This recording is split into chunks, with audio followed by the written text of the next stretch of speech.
Assalamualaikum warahmatullahi wabarakatuh. Saya Holila dari kelas CIAT.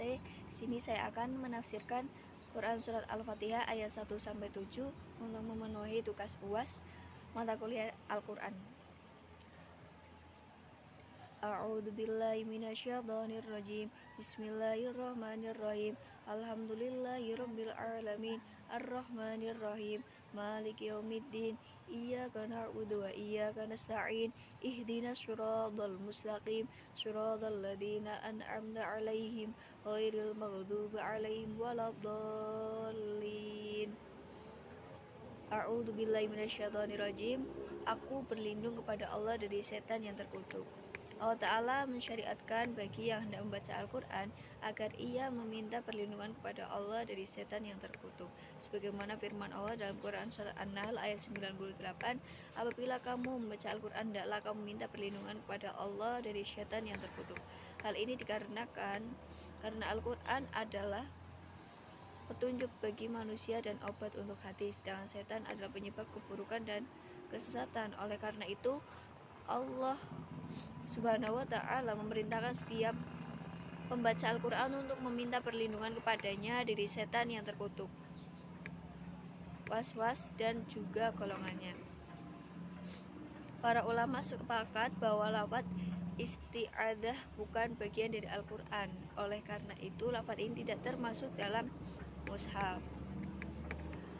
Bismillahirrahmanirrahim, dengan menyebut nama Allah yang Maha Pemurah lagi Maha Penyayang. Memulai membaca Al-Quran dengan nama Allah sembari memohon pertolongan kepadanya. Allah adalah Tuhan yang Maha Esa lagi Maha Tinggi, yang berhak disembah, tak adalah dan bukan selainnya. Nama tersebut merupakan nama-nama yang paling khusus di antara nama-nama Allah Ta'ala. Selain Allah Subhanahu wa Ta'ala tidaklah dinamai dengan nama tersebut. Makna Ar-Rahman yang Maha Pemurah adalah yang memiliki rahmat secara menyeluruh, yang luas rahmatnya untuk seluruh makhluk.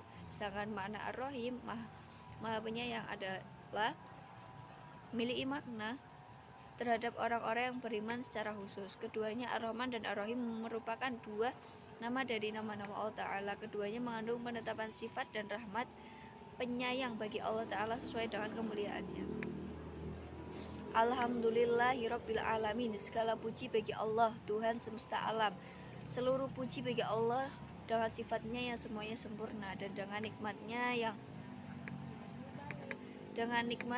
yang lahir maupun batin, baik nikmat agama maupun nikmat dunia.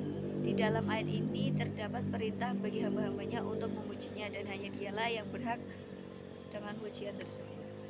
Dialah yang menciptakan makhluk yang berdiri dengan urusan mereka, dan dialah yang memelihara makhluknya dengan nikmatnya dan memelihara para kekasihnya dengan iman dan amal soleh.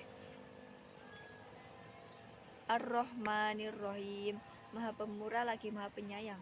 Makna Ar-Rahman yang Maha Pemurah adalah yang memiliki rahmat secara menyeluruh, yang luas rahmatnya untuk seluruh makhluk. Sedangkan makna Ar-Rahim, Maha Penyayang, yakni penyayang terhadap orang-orang yang beriman secara khusus. Keduanya, Ar-Rahman dan Ar-Rahim, merupakan dua nama dari Allah Subhanahu wa Ta'ala.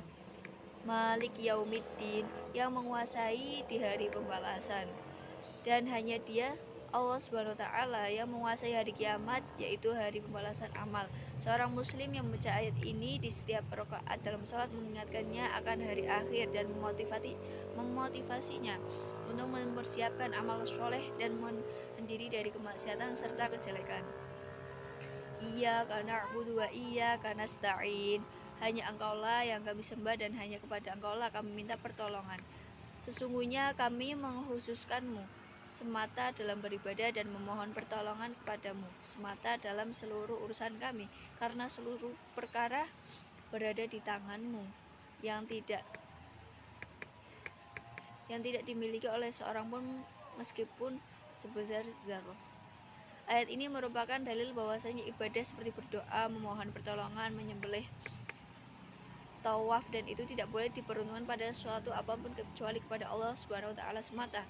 Ayat ini mengandung obat hati dari penyakit ketergantungan kita sebagai manusia kepada selain Allah, seperti penyakit riya, ujub, dan sombong.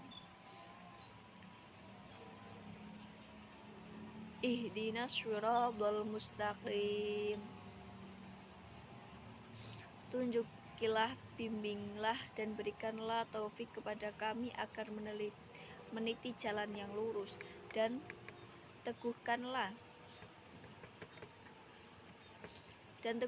kami di atas jalan itu hingga kami bertemu denganmu, yaitu Islam, yang mana ia merupakan jalan yang jelas dan dapat mencapai ridha Allah menuju surganya, yang menunjukkan jalannya sang penutup para nabi dan Rasul Muhammad SAW. Tidaklah ada jalan menuju keberuntungan bagi seorang hamba kecuali dengan istiqomah berada di atas jalan itu.